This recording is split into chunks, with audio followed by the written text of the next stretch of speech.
Chapter 1: The swipe that echoed in the small, seemingly quiet town of Redwood. The soft glow of smartphones illuminated the faces of those seeking companionship, love, or something fleeting to fill the chilly nights. Among them was Sarah, a young professional who had moved to Redwood for a fresh start, away from the bustling noise and heartbreak of the city. Her friends had suggested Tinder as a means to meet new people. It's just for fun, they had said. Reluctantly, Sarah downloaded the app, her finger hesitating slightly before swiping right on a charming man named Alex with a warm smile and an intriguing bio that read, "Looking for someone to explore haunted places with." They matched instantly, and the screen lit up with his message, "Hey, I see we share an interest in the paranormal. Ever visited the old manor house in town?" Sarah, intrigued and a bit amused, replied, "I haven't, but I've heard the stories. It's haunted, right?"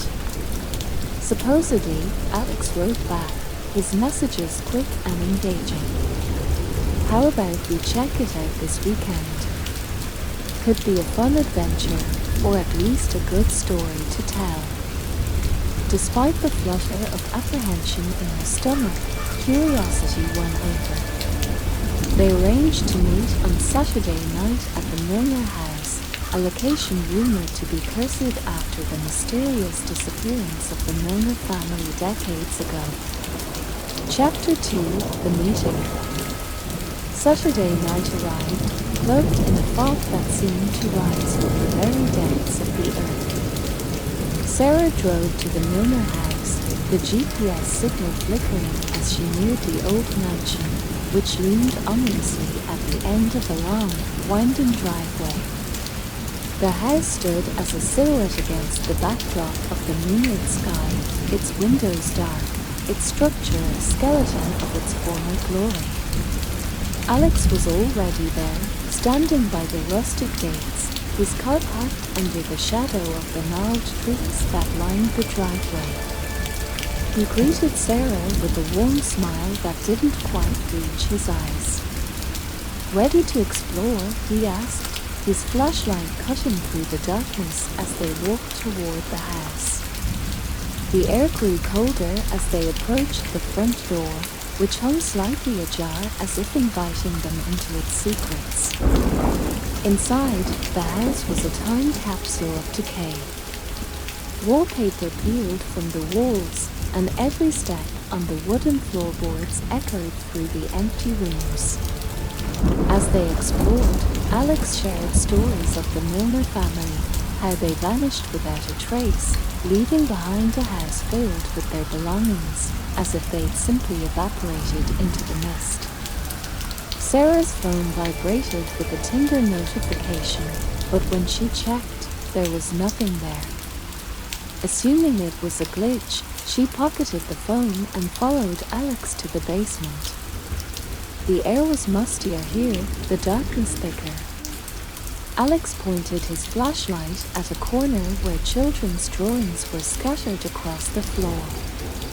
As Sarah bent to examine them, a cold breeze swept through the room, the drawings fluttering like the wings of disturbed birds. "Do you feel that?" Sarah asked, a shiver running down her spine. "It's just the wind," Alex reassured her, but his voice faltered when the flashlight flickered and went out. In the darkness, Sarah felt a hand grip hers tightly, not Alex's, something colder, something wrong. She screamed, pulling away, and in that instant, the flashlight flicked back on. Alex looked at her, pale and concerned. "Did you see something?" he asked. I don't know," Sarah stammered, her heart racing. "Let's get out of here." They hurried back upstairs, the house groaning as if relieved to see them leave. When they reached the safety of their cars, Sarah noticed her phone had several missed notifications from Tinder, all from Alex's account. But they were messages he swore he never sent, each one more unsettling than the last. "Stay with me forever," one read. "Don't leave me alone in the dark," said another. Shaken, Sarah drove home, the fog seeming to whisper secrets she no longer wished to know.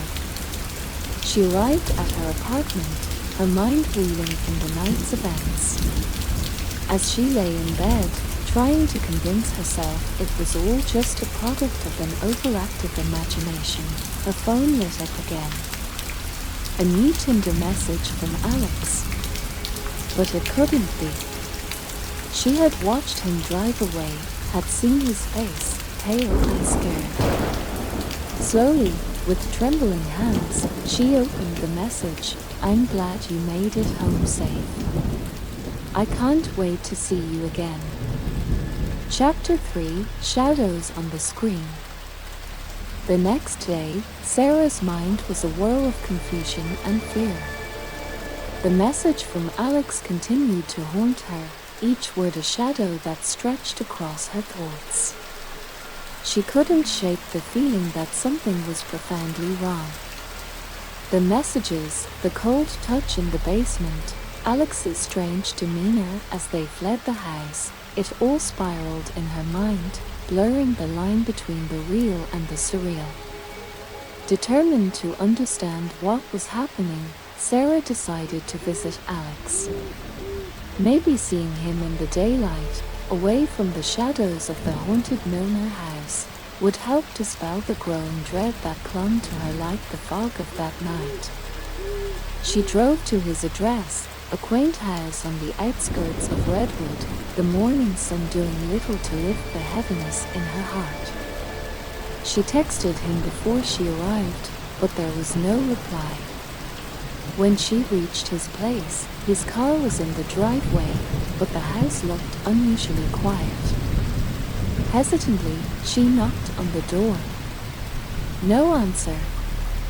She knocked again, louder this time, her anxiety mounting.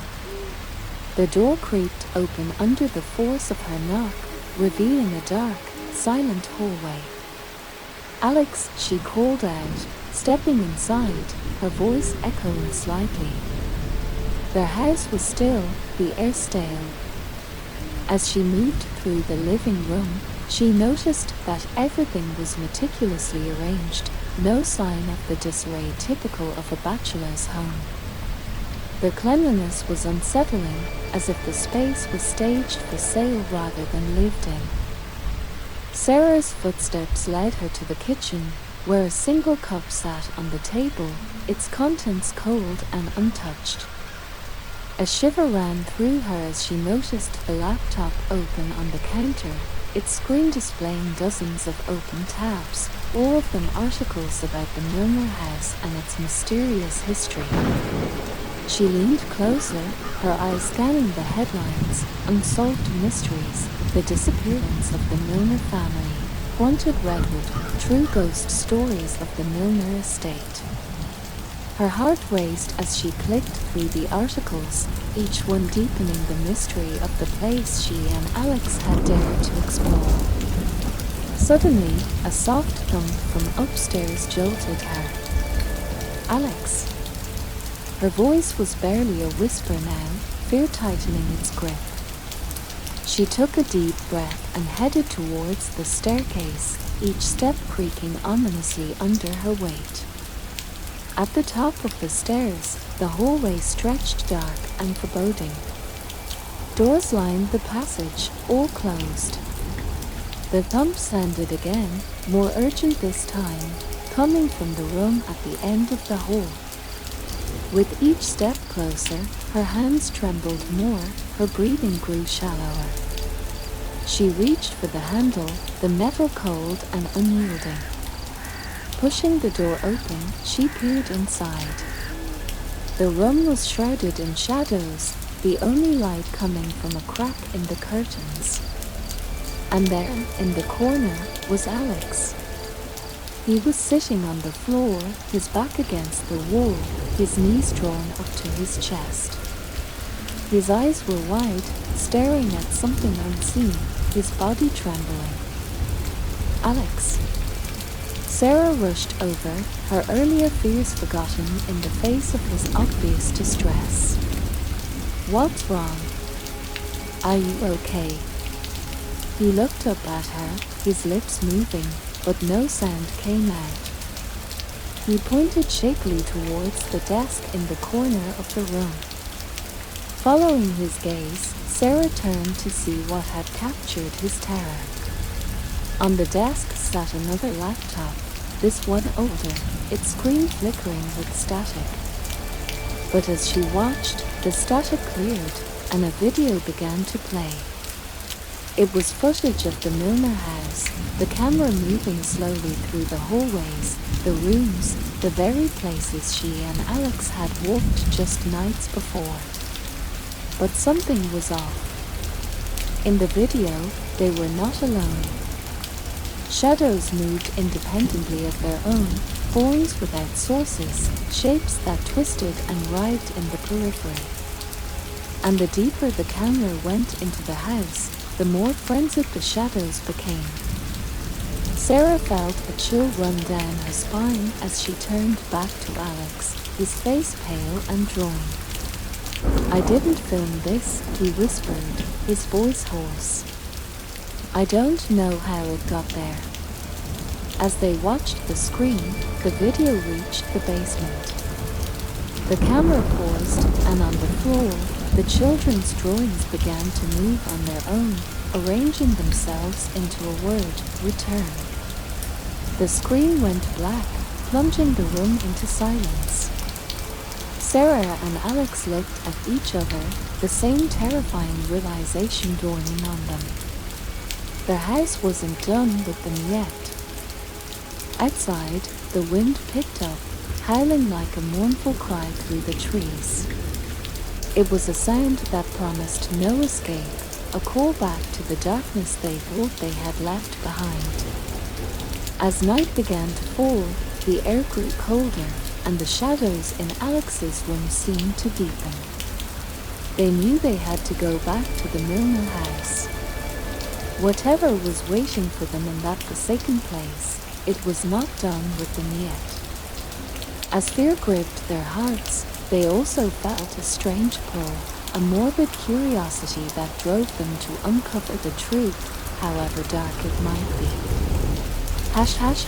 Chapter 4, the return to Milner House. The drive back to the Milner house was silent, the only sound the occasional howl of the wind against the car windows and the steady beat of Sarah's heart. The roads, once familiar and welcoming, now seemed to twist and turn in mocking patterns, as if leading them deeper into a labyrinth of fear. As they approached the house, the silhouette of the old mansion loomed against the horizon like a dark sentinel. The gates creaked ominously as they pushed them open, the sound echoing through the still night air. They parked the car and stood facing the house, its windows dark and unwelcoming. Are we really doing this? Sarah asked, her voice barely above a whisper. We have to, Alex replied, his eyes fixed on the upper windows where shadows seemed to flicker. Whatever is happening here, it's linked to us now. We can't ignore it. With a deep breath, they stepped onto the property, their flashlights cutting through the darkness. The front door, as if awaiting their return, stood slightly ajar, inviting them into the depths of the house. Inside, the air was colder than they remembered, filled with the musty scent of decay and something else, something metallic and sharp. They moved cautiously through the hallway, the beam of their flashlights revealing the peeling wallpaper and the portraits of the Milner family, their eyes seeming to follow every step they took.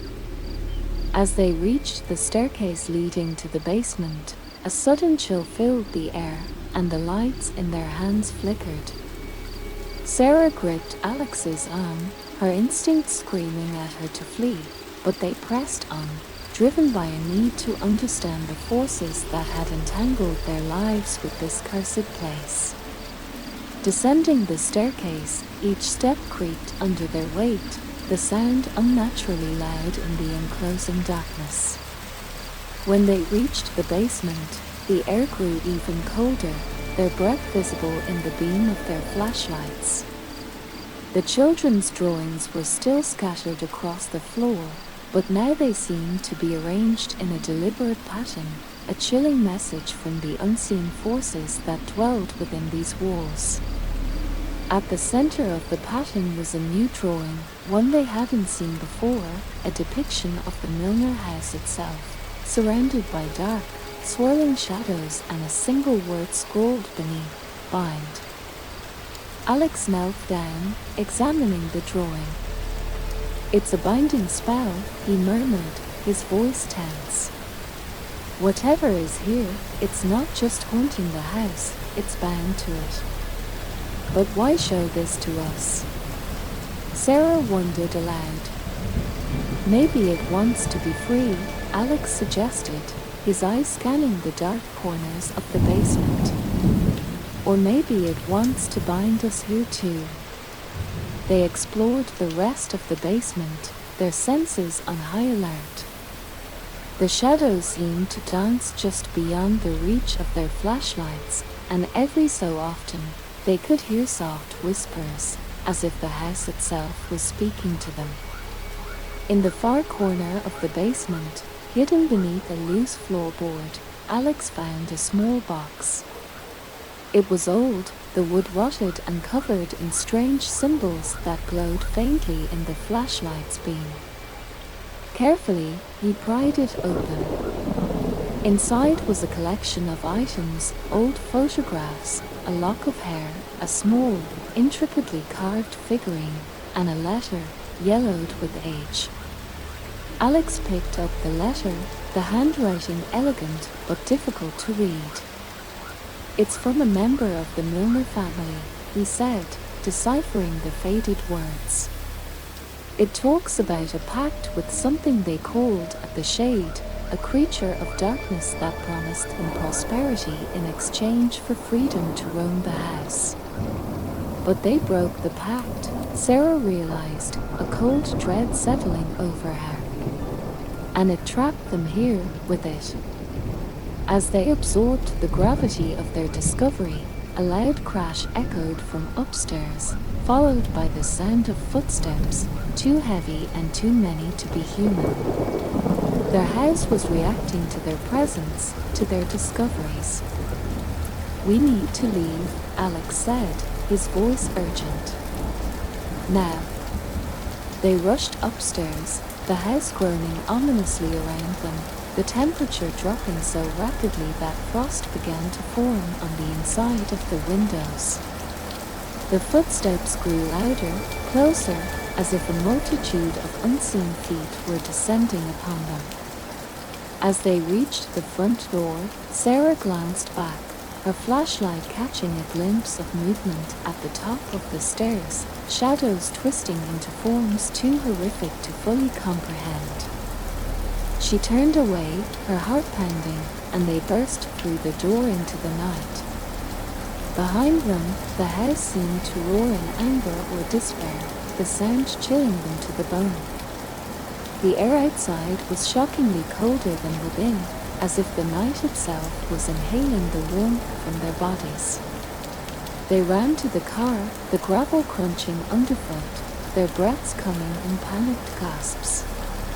Sarah fumbled with the keys, her hands trembling as she tried to unlock the door. As the car door slammed shut and Alex started the engine, they dared not look back at the house. But the overwhelming feeling of being watched prickled at their skin, a sinister reminder that whatever resided within the Milner house did not appreciate intruders, or perhaps it relished in their fear. Driving away, the house disappeared into the rearview mirror, swallowed by the fog that seemed to have risen to reclaim its territory. Alex gripped the steering wheel tightly, his knuckles white. Sarah sat rigid beside him, her eyes scanning the dark road ahead. They were silent, each lost in their own thoughts about the night's revelations and horrors. Back at Sarah's apartment, the false sense of security behind locked doors and closed curtains did little to ease their anxiety. They sat on the couch, a meager distance from the door, as if proximity might offer a quick escape. "We can't just leave it like this," Alex broke the silence, his voice a mix of resolve and fear. "That thing, whatever it is, it's not just going to stay within those walls." Sarah nodded, her mind racing. "The binding spell," she murmured. "Maybe if we can figure out how to strengthen it or renew it, we could at least contain it." "But we need help," Alex said. "This is beyond anything I've ever dealt with. We need someone who understands these kinds of forces." Sarah pulled out her laptop, her fingers quickly navigating to an online forum for paranormal enthusiasts, a community she had interacted with in the past for minor ghostly encounters.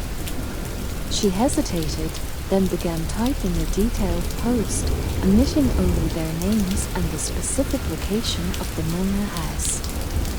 As they waited for a response, the atmosphere in the apartment grew oppressively quiet. The only sounds were the soft hum of the refrigerator and the distant noise of traffic, a stark contrast to the cacophony of their earlier terror. Hours passed, each minute stretching long and dim like the shadows at dusk. Finally, a reply popped up. A user named Ritual Master offered help, claiming expertise in ancient binding rituals and supernatural containment. Skeptical but desperate, they arranged a meeting at a public cafe the following morning. Neither Sarah nor Alex could sleep that night. Every creak and sigh of the building set their nerves on edge, half expecting the shadows to creep along the floors and walls, reaching out with the cold fingers of the night.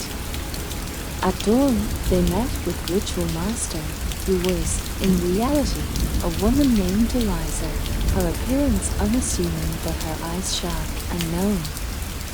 Over coffee, they discussed the Milner house in hushed tones, Eliza listening intently, nodding occasionally as she scribbled notes in a worn leather-bound journal.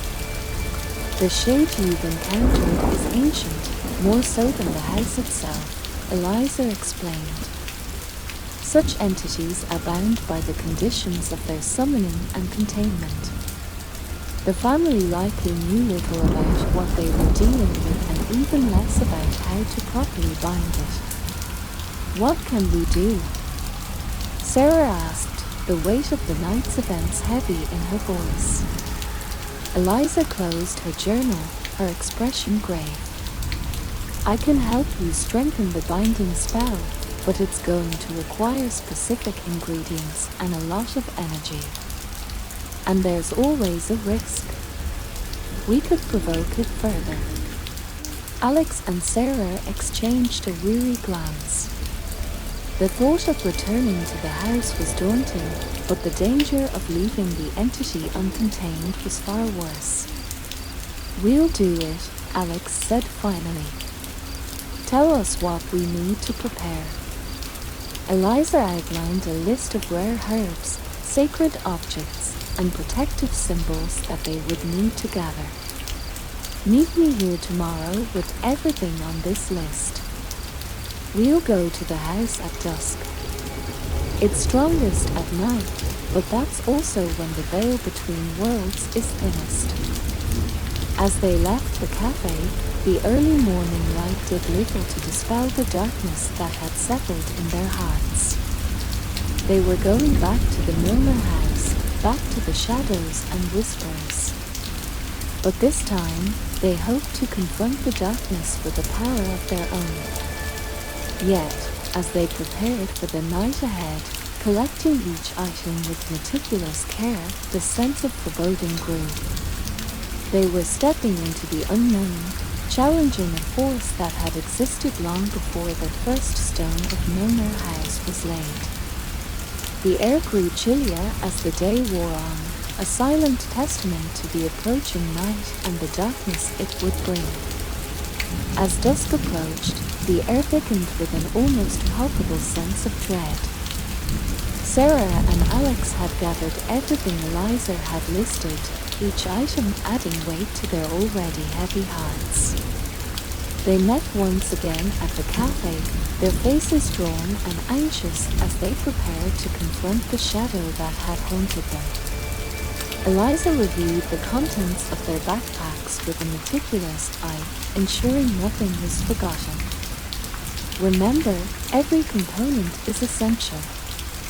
We can't afford any mistakes, she warned them, her tone grave. The drive to the Milner house was silent, each of them lost in their thoughts, the setting sun casting long shadows over the road, as if reaching out to them with dark, elongated fingers. When the house came into view, its windows stared back like hollow eyes, the failing light flickering against broken panes. They parked the car a little distance from the house, the ground now familiar yet no less foreboding. Eliza led the way, her steps firm and purposeful. Sarah and Alex followed, their equipment in hand, the weight of their task making every step feel like wading through molasses. The front door of the Milner house groaned as Eliza pushed it open, the sound echoing through the empty halls. Inside, the air was colder than the evening air outside, each breath visible in the beam of their flashlights. They set up in the main hall, the ground floor's open space offering the least restrictions for their ritual. Eliza arranged the sacred objects in a precise pattern on the floor, her movements deliberate.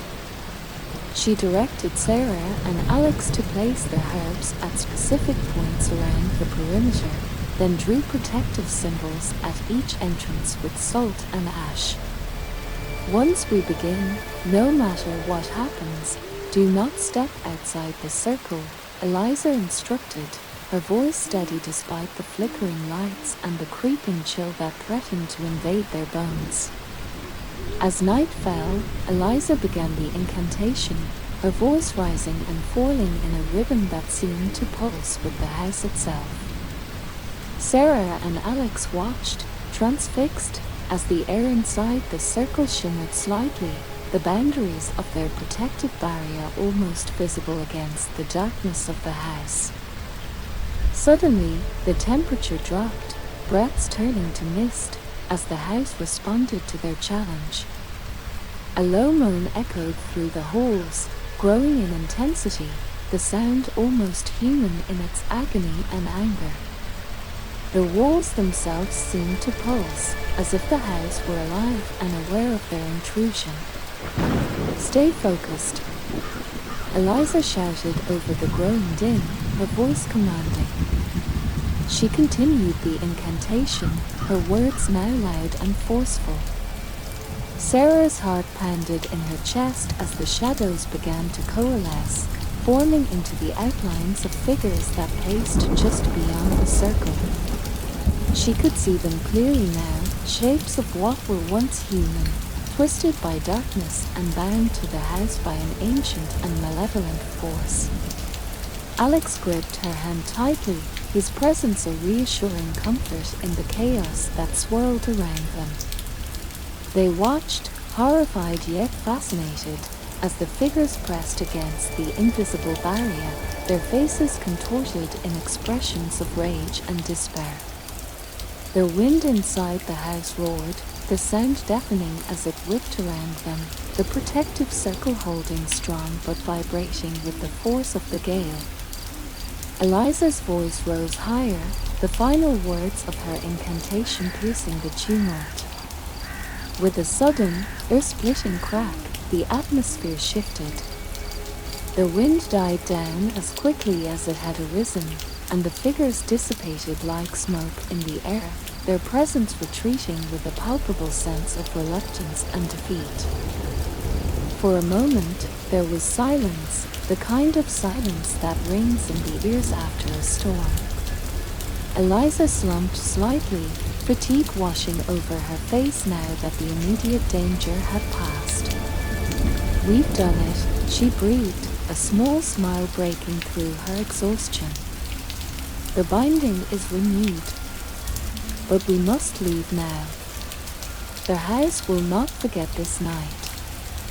As they gathered their things, the weight of their escape from the darkness felt tenuous, as if the peace they had achieved was merely the eye of the storm. The house stood silent as they left, but its windows seemed to watch them go, the darkness behind the panes deep and watchful. Driving back to the safety of Sarah's apartment, none of them spoke. The night's events had drawn them together, but also wrapped each of them in their own thoughts, their minds processing the horror and wonder they had witnessed. Back in the light and warmth of the apartment, the world outside seemed surreal, disconnected from the darkness they had faced. But the story was far from over.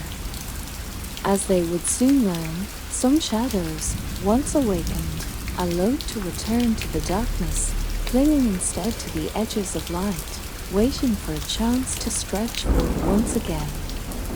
Back in the safety of Sarah's apartment, the relief was palpable, but the quiet that enveloped the space was thick with unspoken fears. Sarah, Alex, and Eliza sat around the kitchen table, sipping tea in an attempt to dispel the chill that clung to their bones. Each was lost in their own reflections on the night's eerie events, the images of shadowy figures and Eliza's chants replaying in their minds. Will it hold? Sarah finally broke the silence, her voice reflecting her lingering anxiety. "The binding, I mean. Is it really over?" Eliza set down her tea, her gaze steady and serious. "For now, yes. The ritual strengthened the seal, but these things, they are never fully predictable. We've given it a good hold, but you both need to be careful. There are always signs if it starts to weaken." Alex rubbed his temples, the strain of the night evident in his expression. "What kind of signs?" "Dreams are often the first indication," Eliza explained. "Nightmares, visions of the house, or feelings of being watched. Physical signs might include disturbances in the house, objects moving, or an unexplained chill. Keep an eye out and call me immediately if anything happens." They agreed, a new pact forming among them, a pact of vigilance. The evening grew late, and Eliza decided it was time to leave. With reassurances and a final round of cautious optimism, she exited, leaving Sarah and Alex in a silence that was now filled with a nervous anticipation of the unknown. The next few days passed without incident. Sarah and Alex tried to return to normalcy, going about their daily routines while keeping a watchful eye for anything unusual. But as the days stretched into a week, and then two, the memory of that night began to fade, replaced by the mundane realities of life. That was until one chilly evening, when Sarah was alone in her apartment. She was reading in bed when a sudden cold draft swept through the room. She shivered, pulling the covers tighter around her. That's when she noticed her breath, visible in the air, forming little puffs of mist. The temperature in the room had dropped rapidly, and with it, a sense of dread settled over her. Sarah's heart raced as she slowly turned her gaze towards the window. It was closed. Confusion morphed into fear when her eyes caught the reflection in the glass, a shadowy figure standing behind her in the room. She whipped around, heart pounding, only to find nothing there. The room was empty, save for the usual furnishings. But the cold persisted, and the feeling of being watched was unmistakable.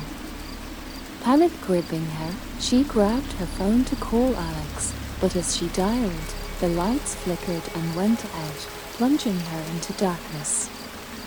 Her phone screen was the only source of light now, casting eerie shadows across the room. The air grew oppressively heavy, as if charged with a silent warning. Then, the faint, unmistakable sound of footsteps echoed from the living room, slow and deliberate. Sarah was frozen, fear rooting her to the spot. The footsteps grew louder, closer, until they stopped just outside her bedroom door. A long moment of silence hung in the air, so dense it was almost tangible. Then, without warning, the door creaked open slowly. Sarah squeezed her eyes shut, too terrified to look, her breaths coming in short, sharp gasps.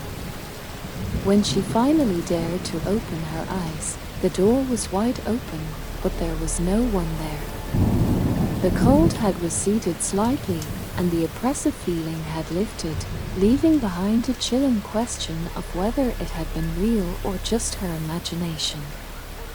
The next morning, Sarah met with Alex, her eyes wide with fear as she recounted the night's events.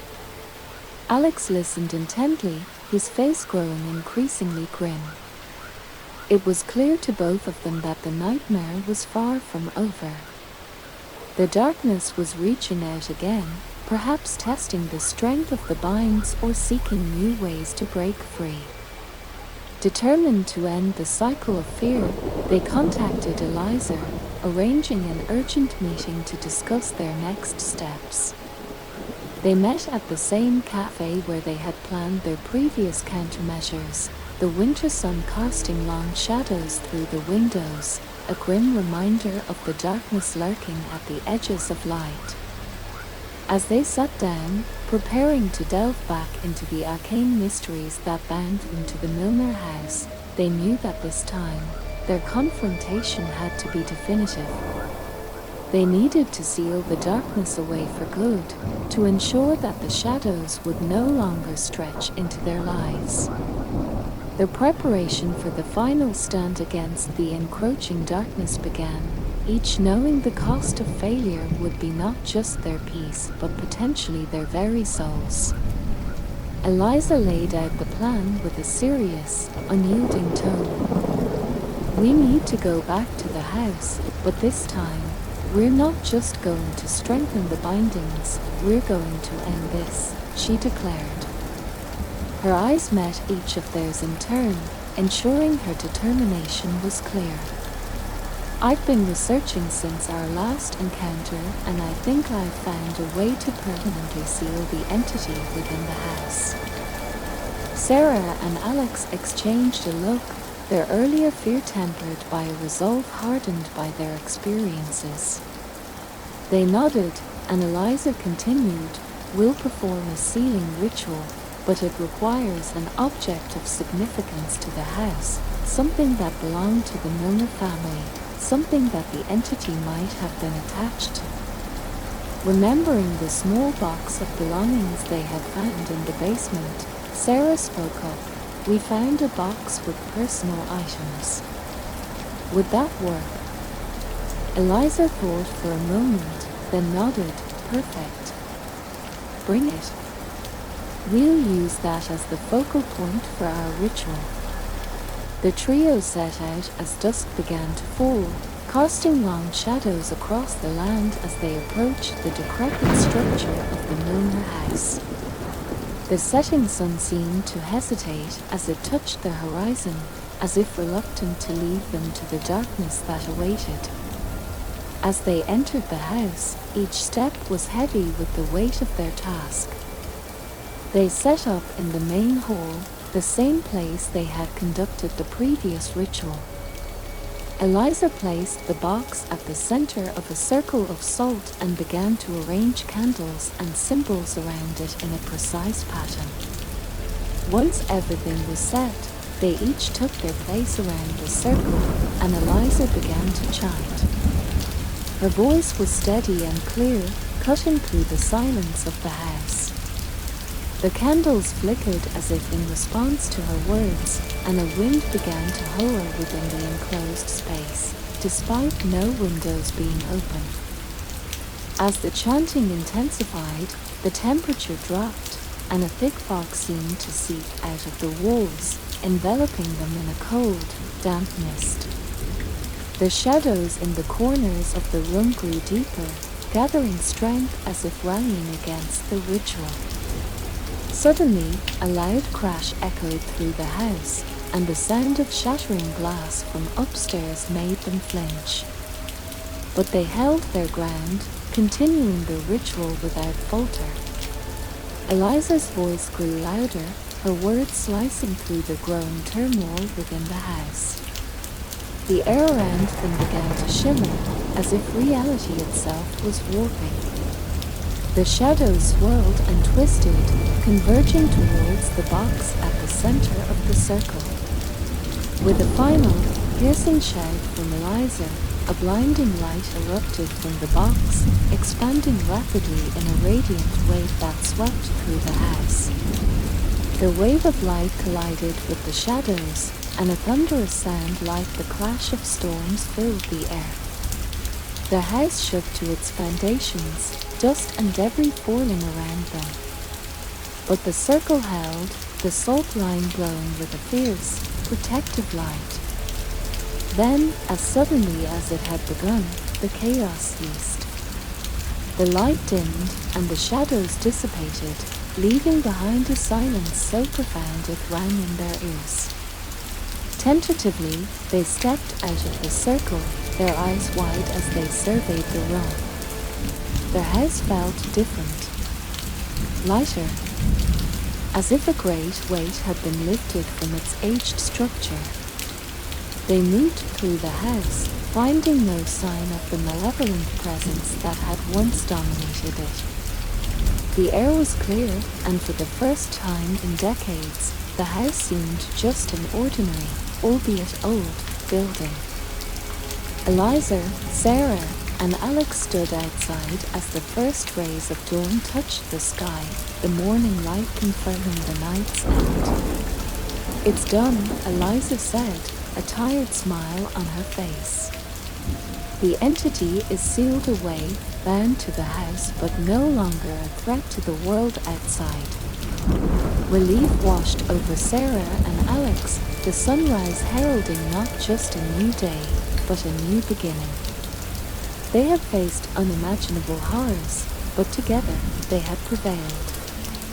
As they walked away from the Milner house for the last time, the sun climbed higher, its light warming their backs.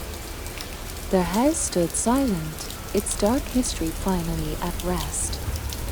But as they glanced back, a chill whispered down their spines, a reminder that some places, even in the light, forever hold a shadow.